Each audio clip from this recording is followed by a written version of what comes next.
A perfect analogy is that of the old-fashioned church organ, in which the controls are not sufficiently adjusted to prevent a pipe from sounding its overtone instead of its true tone, when the boy who pumps the bellows suddenly becomes overvigorous. This plus effect in sodium is counterbalanced, as all effects of motion are always counterbalanced, by exactly opposite minus effects in the corresponding positions 701 plus, 801 plus, and 901 plus of the following three octaves.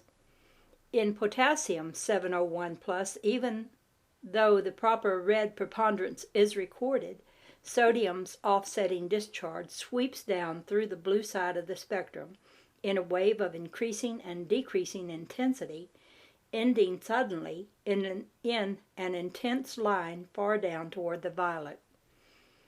In rubidium 801 plus, even though its own red preponderance and the history of its evolution is well recorded, sodium's offsetting discharge sweeps less far down through the blue side of the spectrum. Its wave of increasing and decreasing intensity ends in two blue lines of vigorous discharge, one of which belongs to rubidium itself and the other of which is history.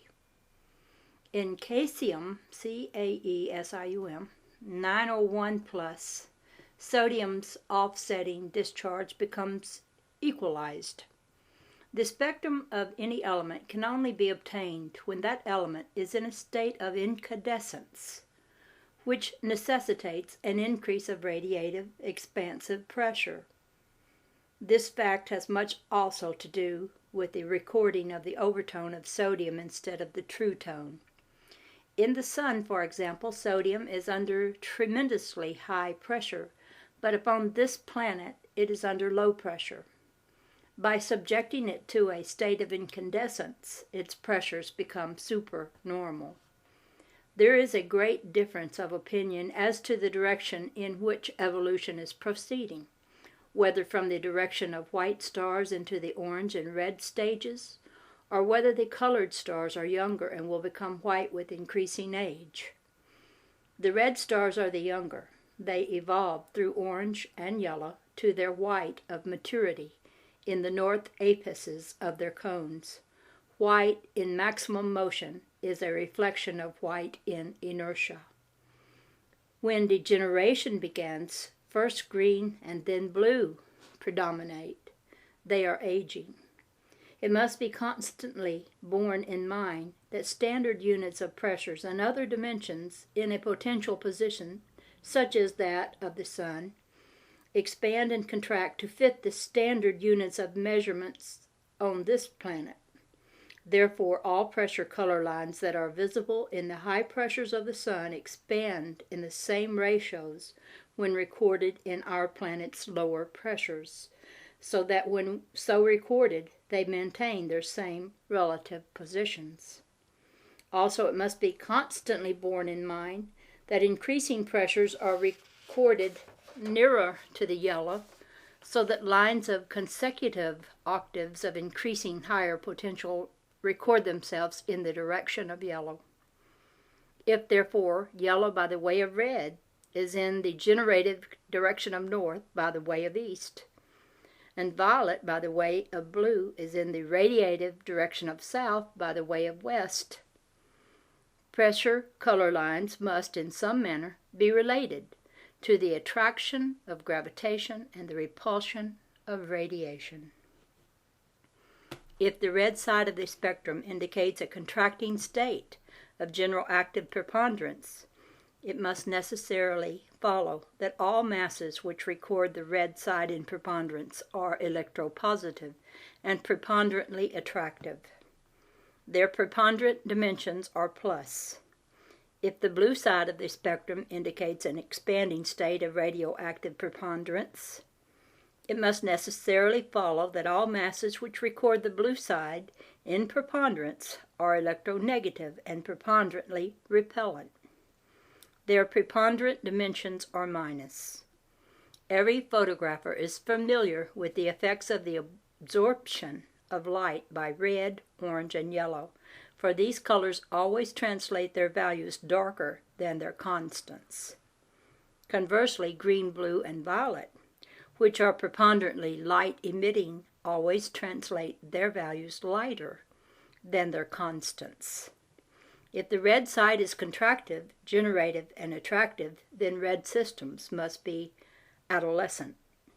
If the blue side is expansive, radiative, and repellent, then blue systems must be senescent.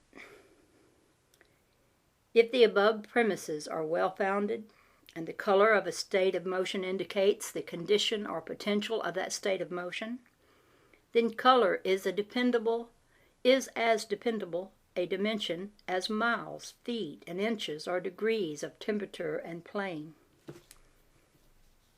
If color is as dependable a dimension as distance, temperature, and other dependable dimensions, color should therefore be considered in the writing of the law of gravitation and radiation.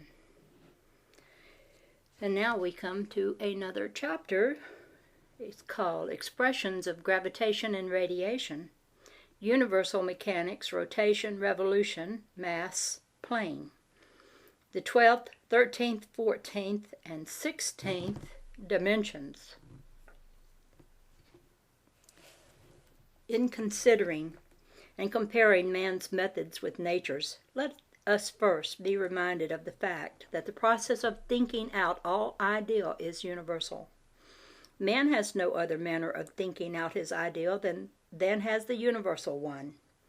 The inner mind is not another kind of mind. Mind is universal.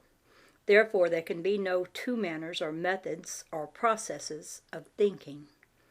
Exactly as there can be no two separate ways of thinking, one for man and one for God, so also can there be no two separate sets of principles or methods of constructing the ideals evolved by man and God in thinking.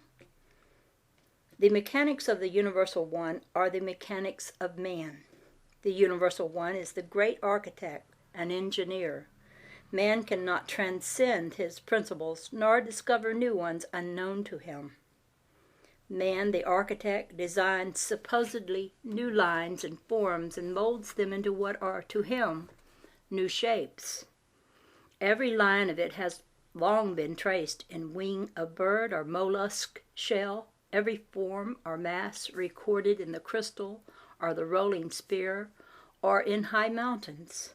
Man, the engineer, works out mechanical principles and methods of performing work or of putting things together in what are to him new ways.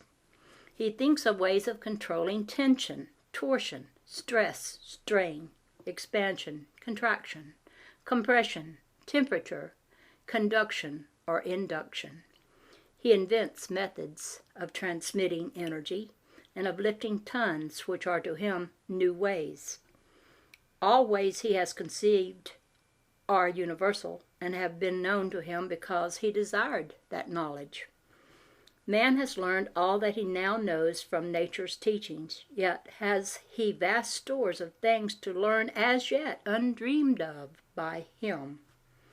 Plainly are they written for him, blind man of dawning vision, to see when he shall but desire to see. Nature's mechanics of motion are all included in the journey from the inertial plane of concept to form in mass.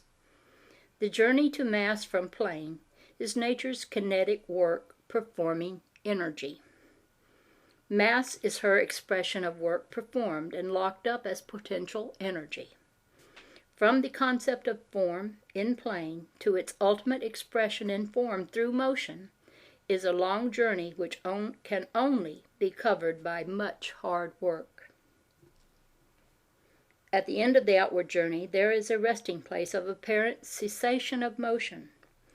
The gravitative centers of all masses are resting places of the appearance of motion.